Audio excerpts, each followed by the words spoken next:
ఈడొచ్చాడేంటి? రేయ్ ఆ! ఈ చెరువులో చేపలన్నీ ఎవడో పట్టేస్తున్నాడు అనుకున్నాను, నువ్వు పట్టేస్తున్నావా?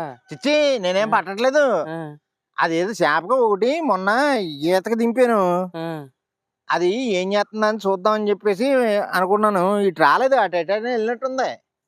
ఇది మీ తాతగారి చెరువు కాదు, పంచాయతీ బోర్డు పాట చెరువు ఇది. పంచాయతీ బోర్డు పేసాడు మా తాత ఒకప్పుడు. ఆ, ఆ! ఇప్పుడు ఎవరు అంటున్నాను. ఇప్పుడు ఎవడు కావాలో నాకా? అప్పుడు మా తాత. ఆ, సరే అన్నాడు ఆ పంచాయతీ బోర్డు కడి చెప్పి దిగాను మా తాత ఇదంతానా. ఏయ్!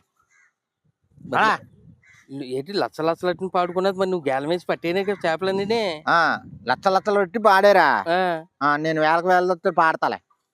సరే అయితే వాళ్ళు వస్తారు, ఏం సమాధానం చెప్తావో చెప్పు. రమ్మను, ఎవడొస్తాడు రమ్మను. ఆ, అదే సరే రమ్మను. అయితేనే వస్తారు, ఆ! చూద్దిగానిలే. ఓ పతిమూడు బెదిరించేయడమే. లేకపోతే అంత చేపట్టుకున్నానా లేదా అని చెప్పేసి కూడా లేకుండానా. ఓను